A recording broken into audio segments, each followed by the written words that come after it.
भाई कहने लगा इल्मुद्दीन कैसी बातें करता है जो उसे कत्ल करेगा, अंग्रेजों की हुकूमत है, उसे सूली पे लटकाया जाएगा। अब इल्मुद्दीन का जवाब सुनो, तड़प जाओगे। इल्मुद्दीन ने फरमाया मेरे भाई कितनी खुशनसीब घड़ी होगी जब मैं नबी के नाम पर सूली चढ़ जाऊंगा। अल्हम्दुलिल्लाह अल्हम्दुलिल्लाह रब्बिल आलमीन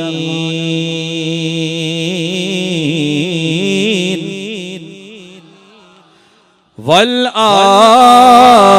आकिबतु लिल मुत्तकीन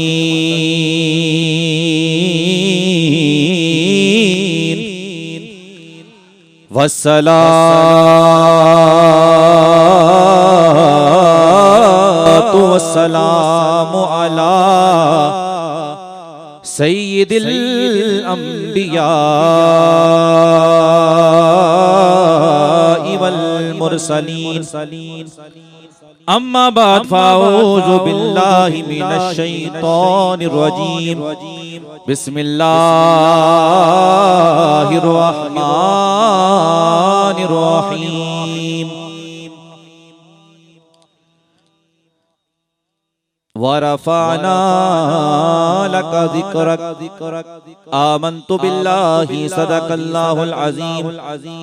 इन्नल्लाहा व मलाइकतहु युसल्लूना अलन नबी या अय्युहल्लज़ीना आमनू सल्लू अलैहि व सल्लिमू तस्लीमा। बाबा जी बुलंद अस्सलातु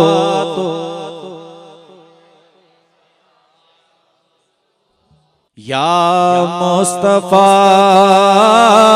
खैरुल वरा। सारों की आवाज आए, सारे मिलके पढ़ेंगे। या मुस्तफा खैरुल वरा तेरे जया कोई नहीं। कह दो सुभान अल्लाह। मुझे पता है वक्त काफी हो चुका है, आप थके हुए हैं, लेकिन हुजूर का जिक्र ऐसा है कि थकावट भी हो तो वो खत्म हो जाती है। या मुस्तफा खैरुल वरा तेरे जया।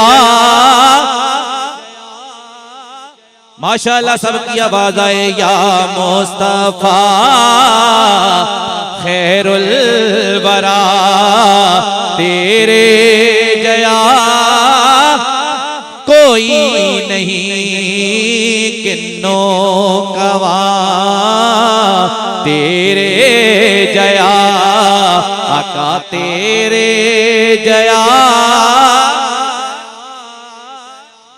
या मुस्तफा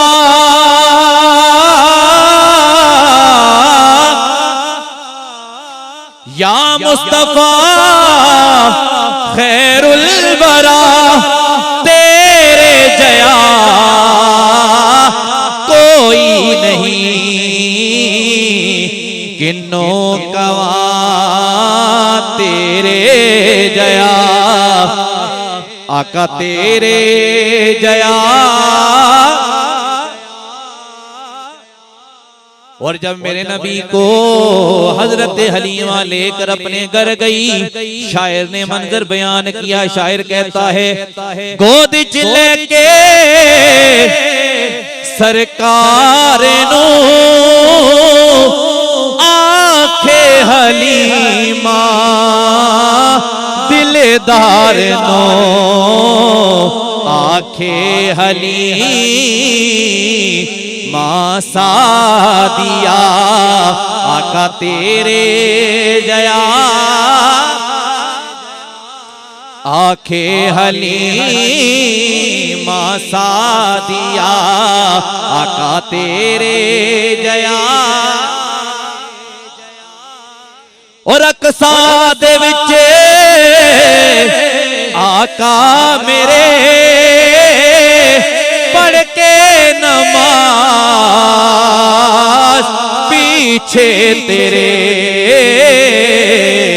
नबियां ने भी ए हो गया नबिया ने भी ए हो गया आका तेरे जया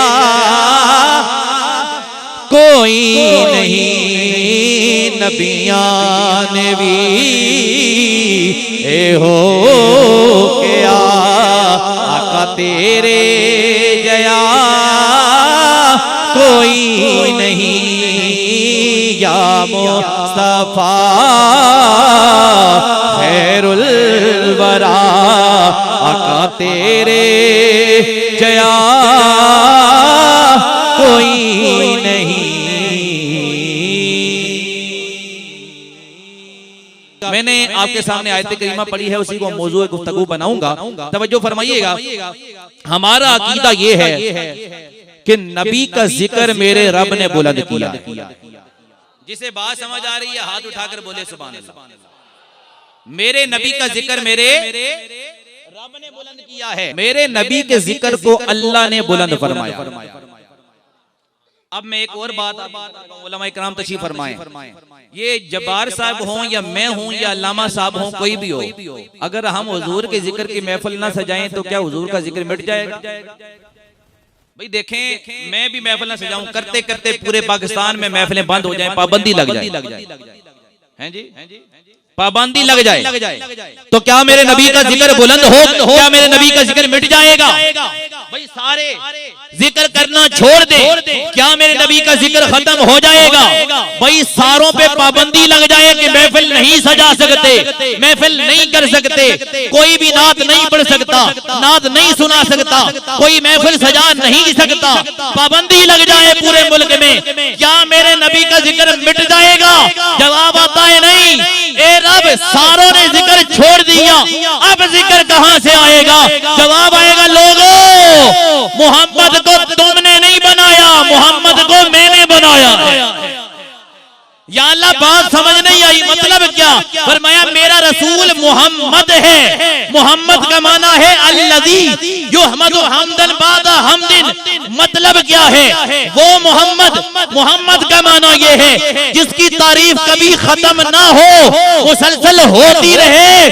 तो फरमाया सुनो, मेरे नबी का जिक्र कभी भी नहीं मिट सकता, इसलिए कि मोहम्मद का जिक्र खुद रब्बे कायनात कर रहा। नबी का जिक्र कौन कर रहा है? बोलो, रब्बे कायनात कर रहा है। तो जिसका जिक्र रब करे उसका जिक्र कभी भी नहीं मिट सकता है। समझ आ रही है आपको बात? तो कह दें जरा सुभान अल्लाह। तो अल्लाह ने फरमाया, रब का ऐलान हुआ, अल्लाह ने फरमाया वरफाना लका ज़िक्रक। यही आप चाहते थे ना जी कारी साहब, कोई तरन्नुम होनी चाहिए, कोई तर्ज़ें शर्ज़ें होनी चाहिए। आपका ज़ौक़ पूरा करेंगे। तो तवज्जो कीजिएगा, अल्लाह ने फरमाया वरफाना लका ज़िक्रक। फरमाया सुन लो ए लोगो, मैंने अपने महबूब का जिक्र बुलंद फरमाया है। ए मेरे मौला, तूने अपने नबी का जिक्र कितना बुलंद फरमाया। जवाब आता है लोगों, जितनी मेरी ताकत थी, जितनी मेरी ताकत थी, मैंने अपने महबूब का जिक्र बुलंद कर दिया है। या अल्लाह, बात समझ नहीं आई। फरमाया जब तुम किसी चीज को बुलंद करोगे, अपनी ताकत के मुताबिक बुलंद करोगे। अगर मैं कोई गिलास उठाऊं, इस गिलास को बुलंद करूं तो अपनी मुताबिक, अपनी ताकत के मुताबिक, अपनी कुव्वत के मुताबिक बुलंद करूंगा। जितनी मेरी ताकत होगी उतना बुलंद करूंगा। मैं आपको समझा देता हूं जी। ये है ना गिलास मेरे हाथ में, इसको मैं बुलंद करूं, हैं जी, कितना बुलंद करूंगा जी? जितनी मेरी ताकत। मैं खड़ा होकर भी बुलंद करूंगा तो जितनी मेरी ताकत होगी उतना ही मैं इस गिलास को बुलंद कर सकता हूं, किसी चीज को। तो यानी जहां मेरी ताकत जवाब दे जाएगी वहां से आगे मैं इसको बुलंद नहीं कर सकता। अब अल्लाह फरमाता है मैंने अपने महबूब के जिक्र को बुलंद किया है। या अल्लाह, कितना बुलंद किया? जवाब आता है जितनी मेरी ताकत थी। या अल्लाह, तेरी ताकत कितनी है? फरमाया मेरी ताकत की इंतहा नहीं है, मेरी ताकत की कोई हद नहीं है। अब जवाब सुनो, सुनियो, अपने अकीदे देखा और सबके हाथ भी बुलंद होंगे, दिलों से सुभान अल्लाह भी निकलेगी। जवाब आता है लोगों मैंने अपने महबूब के जिक्र को इतना बुलंद किया जितनी मेरी ताकत थी। पता लगा रब की ताकत की इंतहा नहीं है। अरे अगर रब की ताकत की इंतहा नहीं है तो मेरे मोहम्मद के जिक्र की भी इंतहा नहीं हो सकती। कह दो सुभान अल्लाह। ये है मेरे नबी का जिक्र।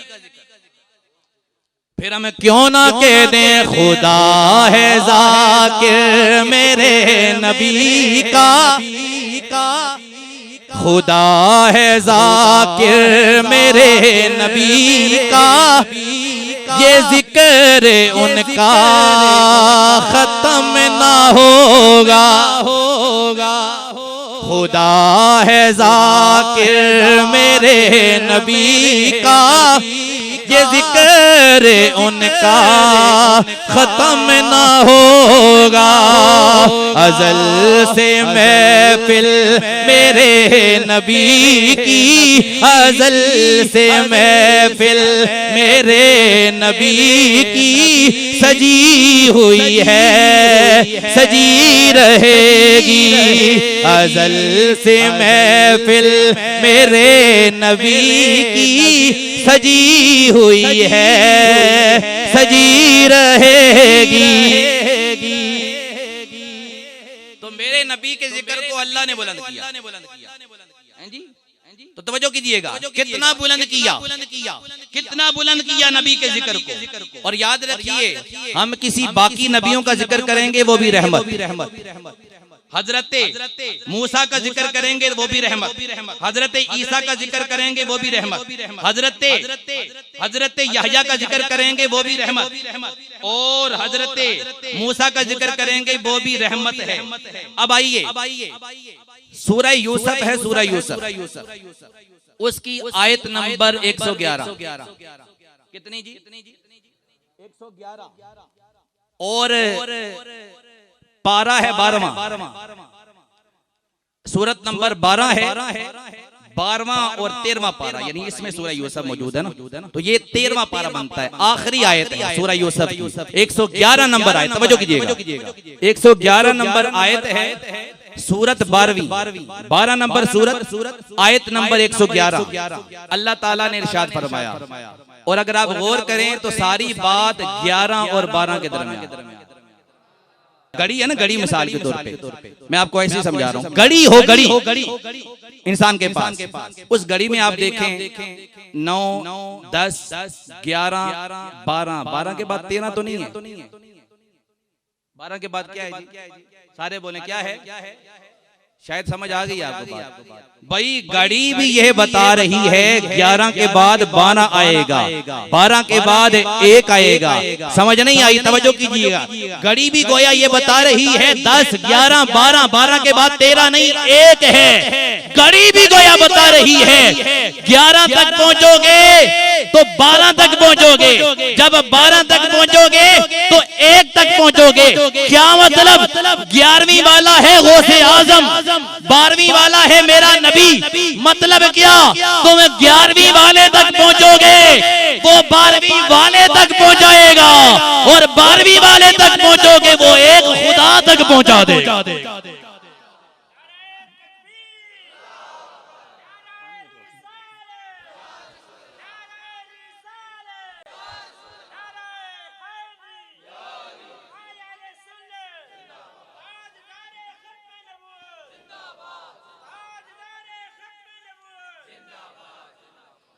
क्या मैंने अर्ज किया कि वो जब 12वीं वाले तक पहुंचोगे वो एक खुदा तक पहुंचा देगा। अब सूरह यूसुफ की आयत है, मैं सुनाने लगा हूं। जो कुरान सुनना चाहते हैं ना मेरे नबी के गुलाम, जरा हाथ उठाकर बोले सुभान अल्लाह। माशाअल्लाह, ये सुस्ती थोड़ी दूर करें, इंशाअल्लाह मैं आपका ज़ौक़ पूरा करूंगा। तवज्जो कीजिएगा, अल्लाह ने ऐलान फरमाया लक़द क़ससना, अल्लाह ने फरमाया लक़द काना फी क़ससिहिम इबरतुल लिउलिल अलबाब मा काना हदीसन युफ्तरा वलाकिन तस्दीक़ल्लज़ी बैना यदैहि व तफ़सील कुल्लि शैइन व हुदन व रहमतल लिक़ौमी युमिनून।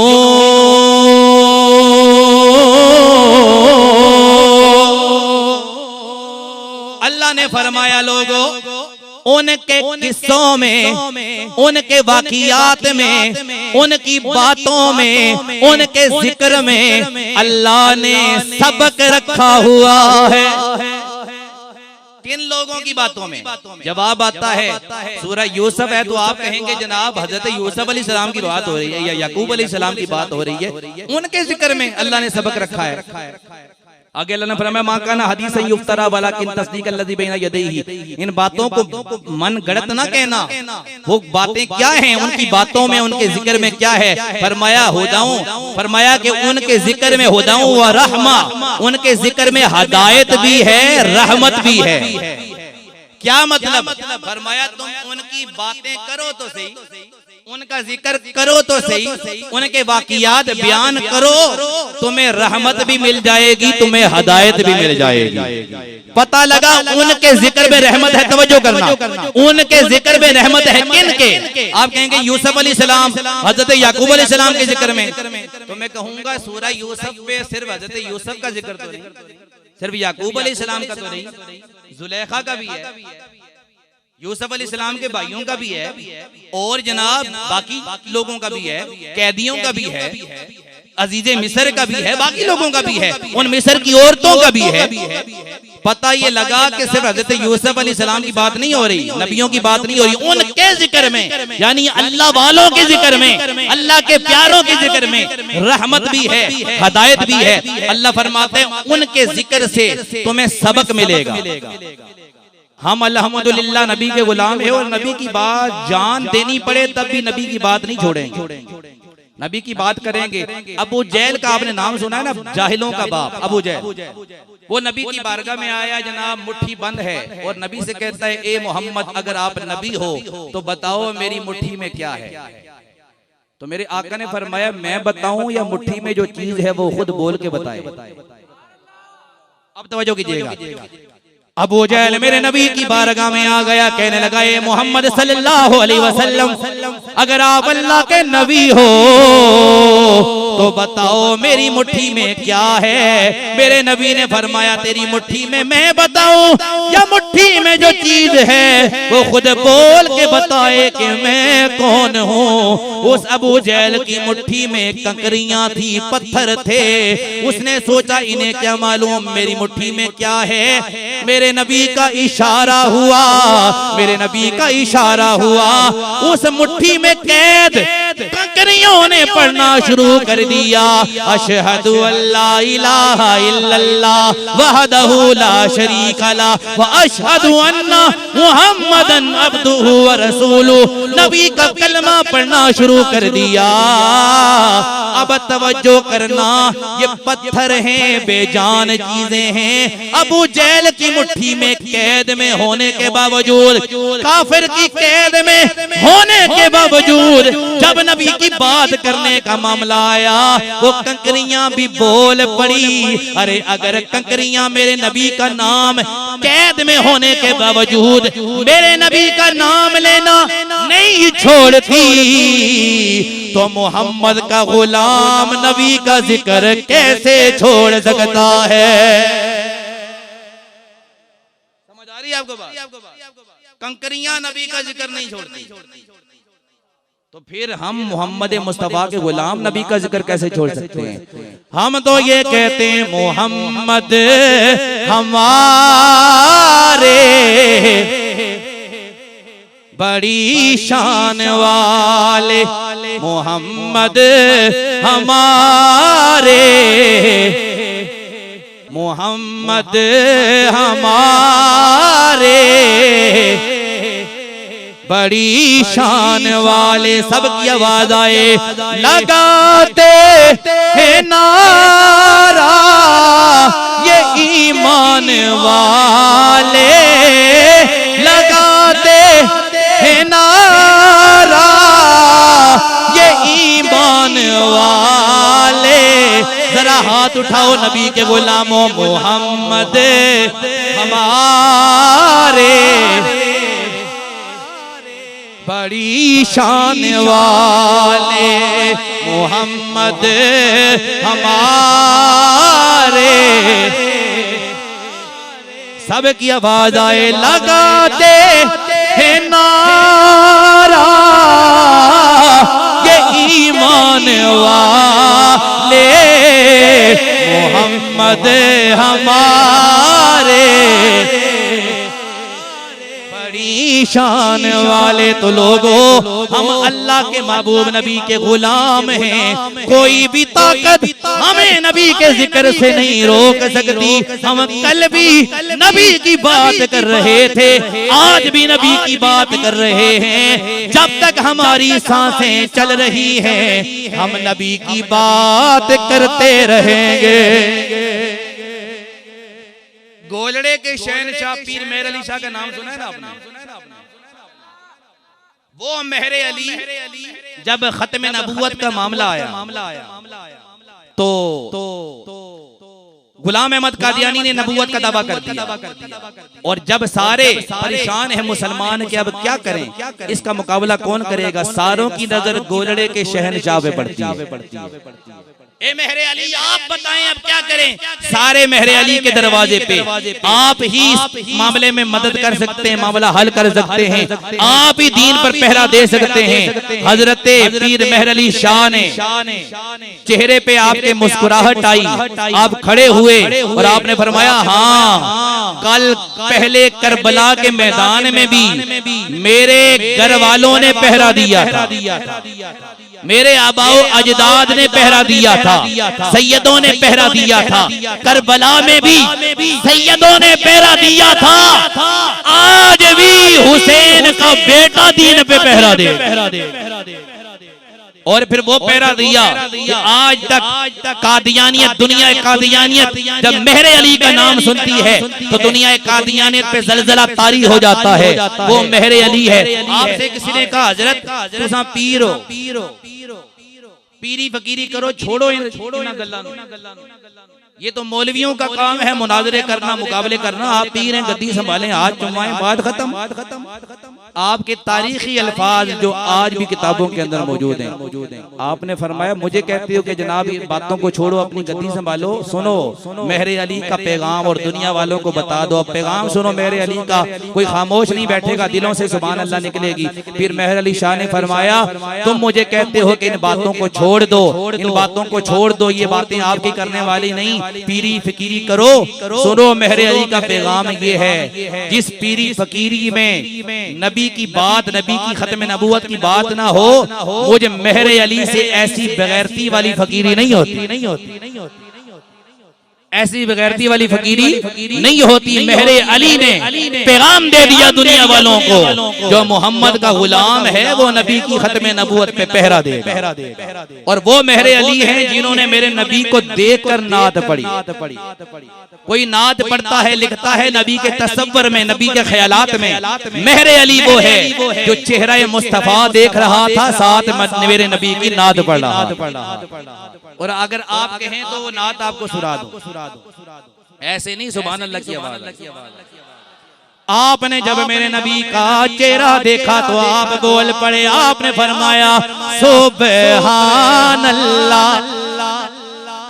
आपने मेरे नबी का चेहरा देखा, मेरे अली तड़पे, रूह तड़पी, आपने फरमाया सुभान अल्लाह मा अजमला का, सुभान अल्लाह मा अजमला का, मा अहसना का, मा अकमला का।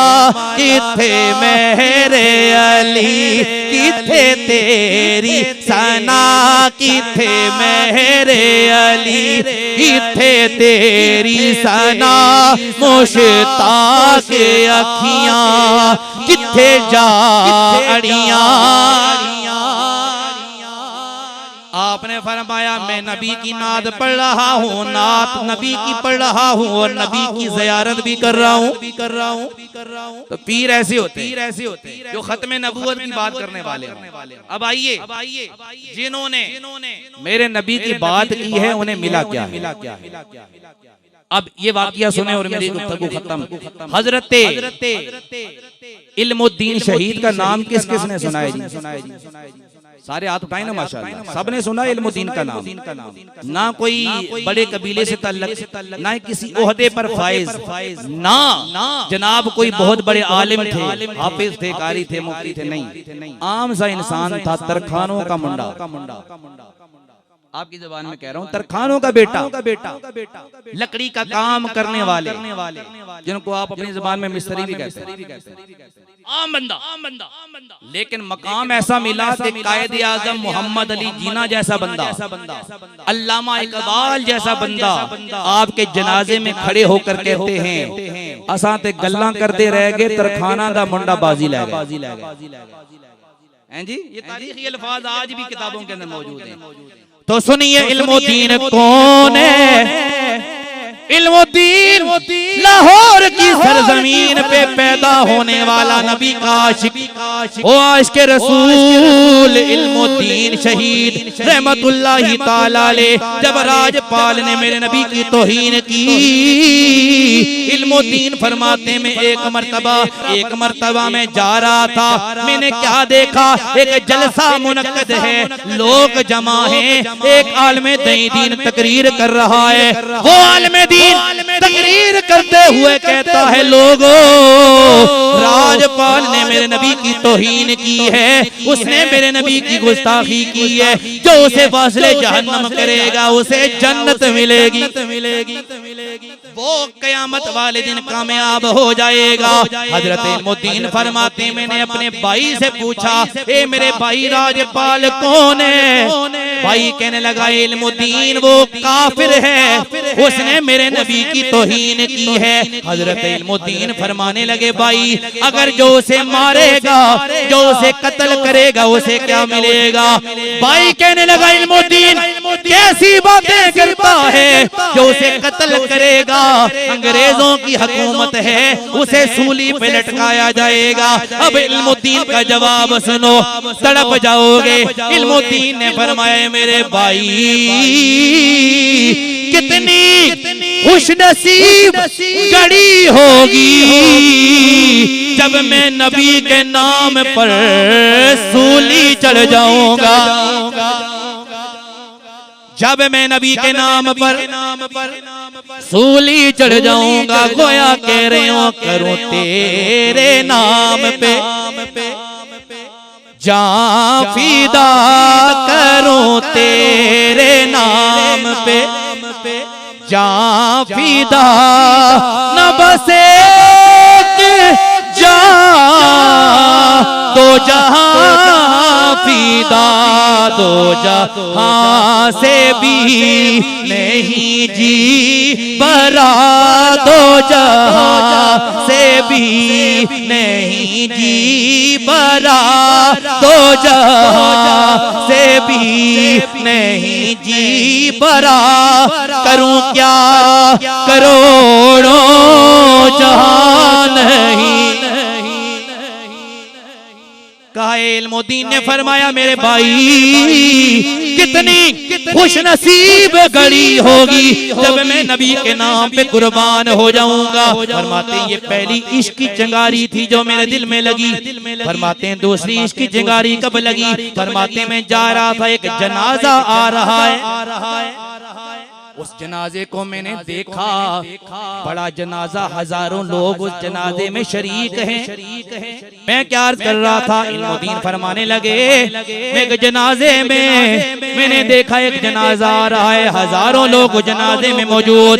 मैंने अपने भाई से पूछा ये किसका जनाजा है? ये जनाजे में हजारों लोग मौजूद हैं। वो मेरा भाई कहने लगा, इल्मुद्दीन ये मौलवी ताजदीन का जनाजा है जो नबी का आशिक था, उसका जनाजा है। इल्मुद्दीन ने फरमाया, मेरे भाई कैसी वो घड़ी होगी, मैं ये चाहता हूँ मेरा भी जनाजा उठे, लोग कहें किसी आशिक़े रसूल का जनाजा है। गोया जब मेरा जनाजा उठे लोग कहें आशिक का जनाजा है, जरा तुम से निकले। जो ये चाहता है हमारा जनाजा उठे और इस दोम से निकले कि लोग कहें आशिक रसूल का जनाजा। वो जरा हाथ उठाकर बोले सुभान अल्लाह। अल्लाह सबको इज्जत वाली जिंदगी, इज्जत वाली मुसमेत सबको इज्जत वाली मौत अता फरमाए। सुनिएगा, गोया कह रहे हो आशिक का जनाजा है, जरा तुम से निकले, महबूब की गलियों से जरा घूम के निकले। कह दे सुभान अल्लाह। इल्मुद्दीन फरमाते हैं दो इसकी चिंगारियां मेरे दिल में लगी। तीसरी चिंगारी कब लगी? आप फरमाते हैं मेरे वालिद गिरामी ने कोहाट रेलवे स्टेशन का ठेका लिया, मैं भी उनके साथ काम काज के लिए चला गया। फरमाते काम करते करते नमाज का वक्त हो गया।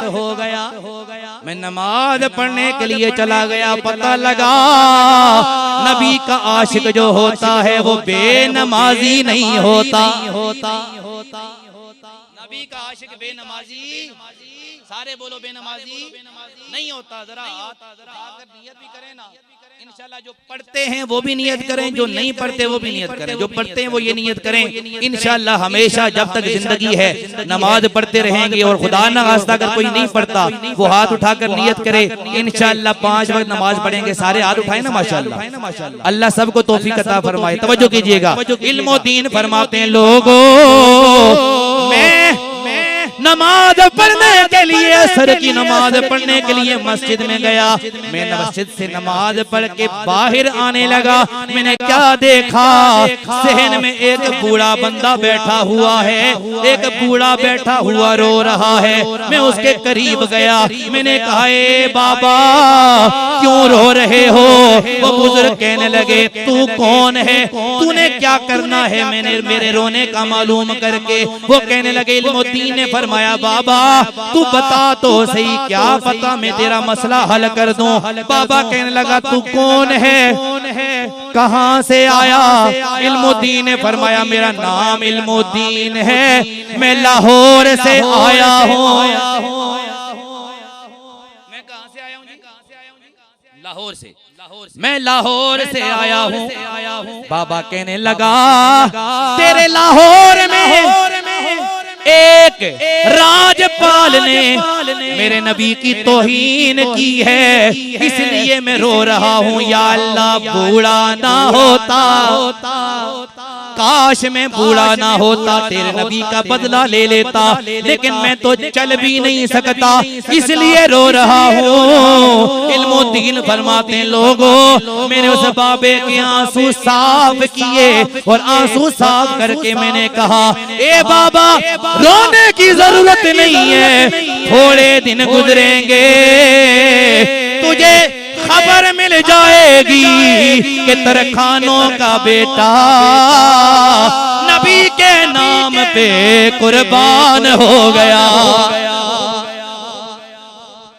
तरखानों का बेटा नबी के नाम पे कुर्बान हो गया है। फरमाते हैं उसके बाद में घर आया, मैंने अपनी माँ से कहा माँ मुझे रोजाना तू 1 रुपया देती है, आज 2 रुपए दे। कहते हैं कि मैंने अपनी माँ से कहा कि 1 रुपया तो रोजाना देती है, आज 2 रुपए। माँ कहने लगी बेटा रोजाना 1 रुपया लेता है, आज 2 रुपए क्यों? फरमाया कि आज कोई चीज मैंने खास चीज लेनी है। माँ बड़ी हैरान हुई, हजरत इल्मुद्दीन को 2 रुपए दिए, आप बाजार चले गए। बाजार गए और बाजार से एक तेज किस्म का एक खंजर खरीदा। 2 रुपए का तेज खंजर खरीदा और घर आ गए। माँ ने कहा बेटा क्या मामला है? कहा माँ राजपाल ने मेरे नबी की तौहीन की है, मैं उसे बदला लेना चाहता हूँ, उसे बदला लेना चाहता हूँ, उसे वास्ते जहन्नम करना चाहता हूँ। शायद आजकल की कोई माँ होती तो कहती कि मेरा क्या बनेगा, लेकिन वो इल्मुद्दीन की माँ थी। कौन थी? आजकल तो जनाब माजरत के साथ सबकी बात नहीं करता, लेकिन कुछ ऐसे लोग भी होते हैं। कोई बेटा जनाब अगर मेरे नबी की सुन्नत चेहरे पे सजा ले तो माँ बाप भी कहते हैं अभी तो तेरी उम्र ही नहीं है जी, अभी तो तेरी उम्र ही नहीं है दाढ़ी रखने की, जब तू थोड़ा बुढ़ापे की तरफ जाएगा फिर रख लेना, अभी तो बच्चा है। तूने अगर दाढ़ी रख ली तो रिश्ता नहीं मिलेगा। ये हमारा लम्हा फिक्रिया है हमारे लिए। लेकिन वो इल्मुद्दीन की माँ थी। सिर्फ दाढ़ी की बात नहीं हो रही, नबी पे जान कुर्बान करने की बात हो रही। वो माँ कहने लगी इल्मुद्दीन क्या तू मेरे नबी पर कुर्बान होना चाहता है? इल्मुद्दीन कहने लगे माँ इजाजत दे, मैं अपने महबूब नबी पे कुर्बान हो जाऊं। माँ कहने लगी अगर ये बात है तो चला जा, मैं तेरी माँ तुझे इजाजत दे रही हूँ, जा मेरे नबी के नाम पे कुर्बान हो जा। तू तो एक बेटा है, अगर मेरे 1000 बेटे होते वो भी नबी के नाम पे कुर्बान कर देती।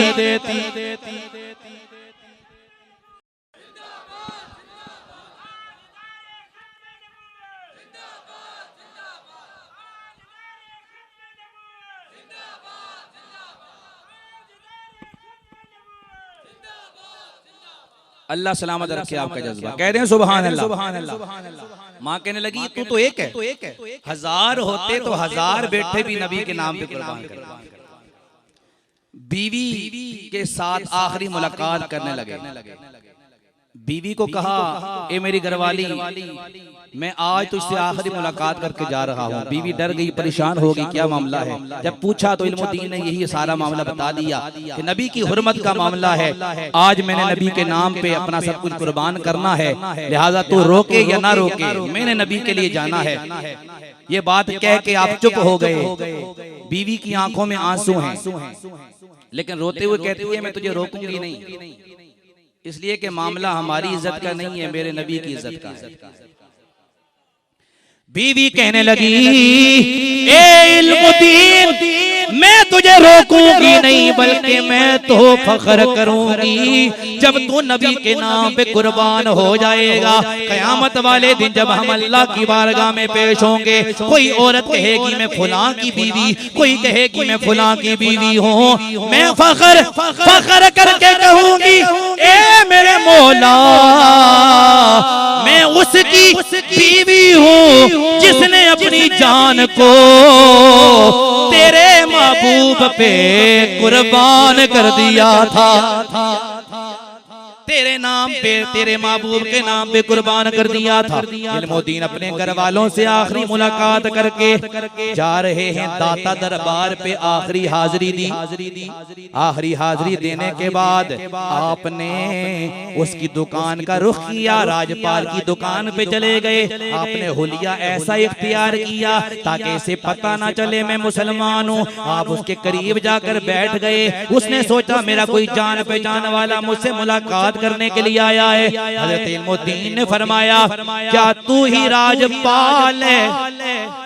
वो कहने लगा हाँ मैं ही राजपाल हूँ। उसने कहा, इल्मुद्दीन ने फरमाया क्या तूने ही मेरे नबी की तौहीन की? बड़े फख्र से कहने लगा हाँ मैंने ही तेरे नबी की तौहीन की है। जब ये जुमला सुना इल्मुद्दीन ने फरमाया अगर ये बात है ते मरदूद तैयार हो जा, जिस नबी की तूने तौहीन की है उस मोहम्मद का गुलाम आ गया है। उस मोहम्मद का गुलाम आ गया। आपने खंजर निकाला और खंजर बड़ी तेजी के साथ गुस्से के आलम में उसके पेट में पेवस्त कर दिया। वो तड़पता हुआ जमीन पे गिरा, वासले जहन्नम हो गया। उसके बंदे इल्मुद्दीन के पीछे भागे। हजरत इल्मुद्दीन भागते हुए तालाब के अंदर आपने छलांग लगा दी। वो कहने लगे देखो डर के भाग रहा है, डर के भाग रहा है। आप तालाब से बाहर निकले। आपने फरमाया मैं डर के नहीं भाग रहा, मैंने तालाब में इसलिए छलांग लगाई थी कि इस नापाक पलीद का गुस्ताख का खून जो मेरे जिस्म पे लगा है, मेरे कपड़ों पे लगा है, ये भी मेरे कपड़ों पे नहीं रहने चाहिए, इसलिए मैंने तालाब में छलांग लगाई थी। अब ले चलो मुझे जिधर भी ले चलते हो। उसको गिरफ्तार, हज़रत इल्मुद्दीन को गिरफ्तार किया गया। जब आपको जेल में डाला गया, उसके बाद जब रात आई, रात का वक्त हुआ, आपकी इधर आंख लगी, इधर आंख लगी, ख्वाब में कमली वाले आ गए। मेरे आका ने ज़ियारत अता फरमाई, फरमाया इल्मुद्दीन तू मेरे नाम पे कुर्बान होने जा रहा है। मेरे नबी ने बशारत दी। उसके बाद दूसरी रात आई। इल्मुद्दीन फरमाते हैं आधी रात का वक्त था। मेरी अंधेरी कोठड़ी में, जेल की कोठड़ी में अंधेरे में अचानक रोशनी ही रोशनी हो गई। मैं बड़ा हैरान हुआ कि रोशनी कहाँ से आई। फरमाते हैं उस रोशनी में एक सोनी सूरत वाले, एक हसीन सूरत वाले आ गए। जब मेरे करीब आए, मैंने पूछा आप कौन है? इल्मुद्दीन ने जब पूछा, उन्होंने जवाब दिया। इल्मुद्दीन परेशान ना हो, अब जवाब सुनोगे नबी के गुलामों, सबके हाथ भी बुलंद होंगे, दिलों से सुभान अल्लाह निकलेगी। फरमाते उन्होंने कहा इल्मुद्दीन परेशान ना हो, मुझसे पूछना चाहता है मैं कौन हूं तो सुन ले। मुझे दुनिया मौला अली कहती है। कह दो सुभान अल्लाह, हाथ उठाकर। मुझे दुनिया मंजरे फिजाए दहर में सारा अली का है। पीर सैयद नसीरुद्दीन नसीर फरमा रहे हैं मंजर फिजाए दहर में सारा अली का है। जिसे समझे देखता हो नजारा।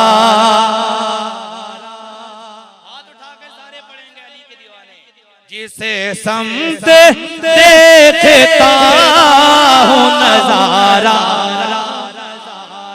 सारे हाथ उठाए ना नबी के गुलाम। जिसे समझे देखता हूँ नजारा।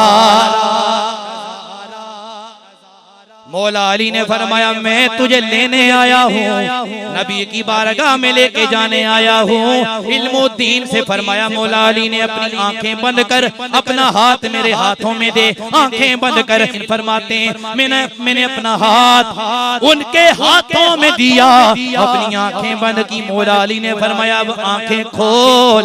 मैंने आंखें खोली, क्या देखा, क्या देखा? महफिल सजी हुई है। एक तरफ अबू बकर बैठे हैं, एक तरफ उमर बैठे हैं, एक तरफ उस्मान गनी बैठे हैं, और तख्त पे मेरा नबी बैठा है। नबी की महफिल में ले गए, नबी की महफिल में ले गए। और मेरे नबी से जब मुलाकात हुई, मेरे नबी ने फरमाया इल्मुद्दीन तेरे लिए दो बातें, या तो अपने आप को बचा ले, तुझे मैं बरी करवा देता हूँ, दूसरी बात मेरे नाम पे कुर्बान हो जा। इल्मुद्दीन ने फरमाया या रसूल अल्लाह, इससे बड़ी बात क्या है कि मैं आपके नाम पे कुर्बान हो जाऊं। फिर मेरे नबी ने जब दोबारा मेरे नबी ने जब ये बात करके नबी की ज़ियारत करके मुलाकात करके वापस जब जेल में पहुंचे, जब जेल में पहुंचे, जेल का चौकीदार पुलिस वाला कहने लगा इल्मुद्दीन आज सच सच बता तू कहाँ गया था। इल्मुद्दीन ने फरमाया भाई चौकीदार तुम हो या मैं हूं? उसने कहा जी हम ही हैं। फरमाया फिर मुझसे क्यों पूछ रहे हो, तुम्हें पता होना चाहिए मैं कहाँ गया हूँ। भाई कोई दरवाजा नजर आ रहा है, कोई जगह नजर आ रही है बाहर जाने की, कोई सुरंग नजर आ रही है? नहीं। तो आपने फरमाया फिर मैं कहाँ जा सकता? तो उसने कहा नहीं नहीं सच सच बता, राज की बात बता, कहाँ गया था? तो इल्मुद्दीन मुस्कुराए। आपने फरमाया अगर पूछना चाहता है तो सुन ले, जिसके नाम पे कुर्बान होने जा रहा हूँ उस नबी ने मुझे बुलाया। ये सुनने की देर थी, वो था काफिर, था काफिर। जब ये मामला सुना ना उसने कहा पहले मैं काफिर था, अब तेरी ये बात सुन के, तेरी शान सुन के मेरा भी दिल कर रहा है जिसका तू कलमा पढ़ता है मुझे भी उसका कलमा पढ़ा दे। और उसकी जबान पे जारी हो गया अल्लाह इलाहा इल्लल्लाह हक ला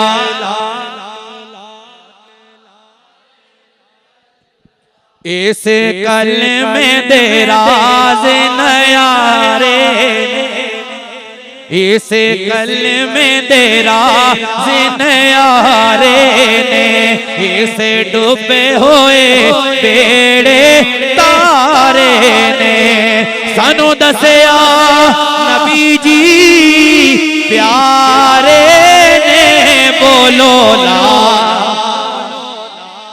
इलाहा इल्लल्लाह हक ला इलाहा इल्लल्लाह। इल्मुद्दीन फरमाते हैं उसने भी कलमा पढ़ लिया, नबी का गुलाम बन गया। उसके बाद फरमाते हैं फिर कायदे आज़म मोहम्मद अली जिना, ये आखिरी जुमले मेरी गुफ्तगू के तवज्जो कीजिएगा। कायदे आज़म मोहम्मद अली जिना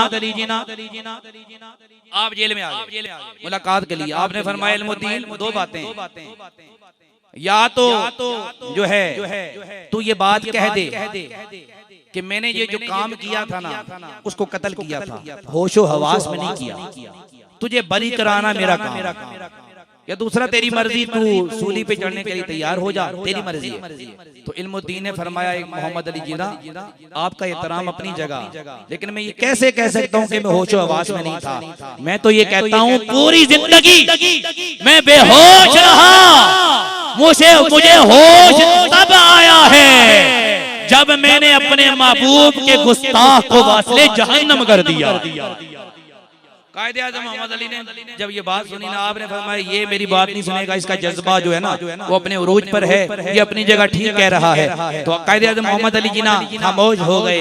इल्मुद्दीन की आखिरी पेशी है अदालत में, अदालत में पेशी है और आप अदालत में पेश हुए। जज ने आखिरी बार आखिरी पेशी में पूछा ए इल्मुद्दीन तू अपनी सफाई में कुछ कहना चाहता है? इल्मुद्दीन ने फरमाया कुछ भी नहीं। तो जज ने कहा क्या तूने होशो हवास में उसको कत्ल किया? तो इल्मुद्दीन ने फरमाया हाँ मैंने होशो हवास में उसे कत्ल किया। तीसरा सवाल जज ने किया, उसने कहा इल्मुद्दीन क्या तुझे इस अमल पे कोई शर्मिंदगी है? इल्मुद्दीन गुस्से में आ गए। आपने फरमाया तू शर्मिंदगी की बात करता है, इससे बड़ी फख्र की बात ही कोई नहीं है कि जो काम मैंने किया हैं जी। कहा तू बात करता है कि शर्मिंदगी है या नहीं? इल्मुद्दीन का जवाब सुन। इल्मुद्दीन ये कहता है जो काम मैंने किया है बड़े बड़े लोग उस काम पे रश करते हैं, मैं फख्र से कहता हूँ मैंने अपने नबी के गुस्ताख को कत्ल किया है। कि जुमला कहने की देर थी, अदालत में जो मुसलमान मौजूद थे उन्होंने नारे लगाने शुरू कर दिए। नारे रिसालत जब बुलंद किया, जब नारे बुलंद हुए, जब शोर शराबा शुरू हो गया, अदालत का जज कहने लगा ए लोगों खामोश हो जाओ, अगर शोर शराबा किया तो मैं अदालत की तौहीन की वजह से जेल में डाल दूंगा। इल्मुद्दीन मुस्कुराए। अब ये मेरी तकरीर का जुमला आखिरी, गुफ्तगू खत्म। तवज्जो के साथ, तवज्जो सारे। अब ये पूरी तकरीर का निचोड़ है, सारी तकरीर एक तरफ, ये तकरीर एक तरफ। जुमला सुनिएगा तवज्जो के साथ। इल्मुद्दीन मुस्कुराए। क्या किया? मुस्कुराए। आपने फरमाया जज साहब आपने क्या कहा? तो जज साहब ने कहा तूने सुना नहीं, मैंने कहा है अगर ये काम करोगे ना, शोर शराबा करोगे, तौहीन अदालत की करोगे, तो तौहीन अदालत के केस में सबको अंदर कर दूंगा, सबको जेल में डाल दूंगा। तवज्जो कीजिएगा, आखिरी जुमला मेरी गुफ्तगू का सारों की तवज्जो चाहता हूँ। अल्लाह ताला इन अहबाब की इस महफिल को कबूल फरमाए। इस जुमले का सदका अल्लाह ताला इस महफिल को कबूल फरमाए। जुमला सुनिएगा। इल्मुद्दीन ने फरमाया जज साहब आपने क्या कहा?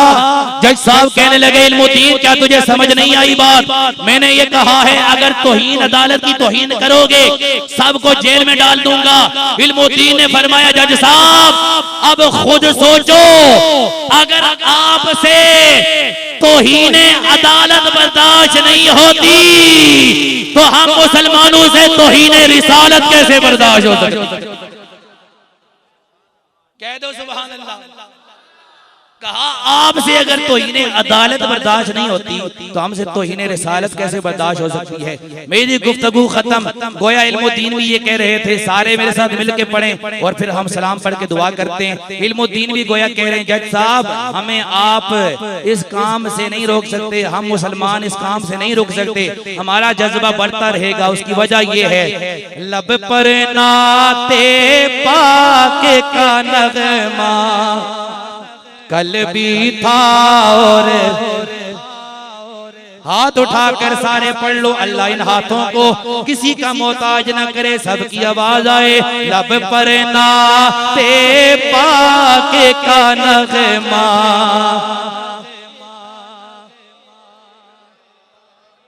जोम जोम के सारे पढ़ो मेरे नबी से मेरा रिश्ता कल भी था और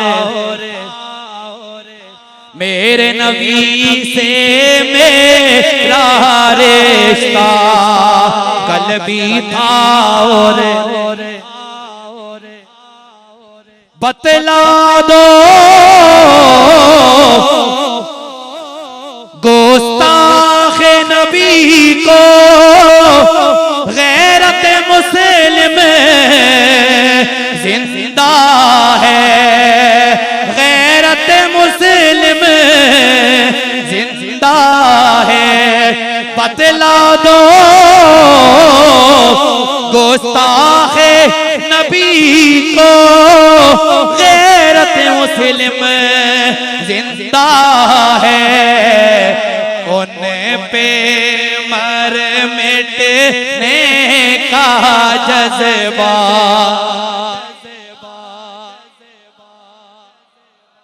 माशाअल्लाह सबकी आवाज आ जाए। उन पे मर मिटने का जज्बा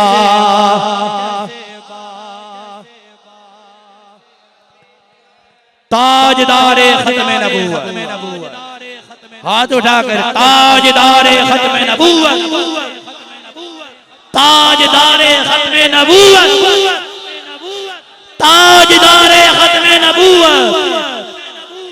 अल्लाह करीम इस पूरी महफिल को अपनी बारगाह में कबूल और मंजूर फरमाए।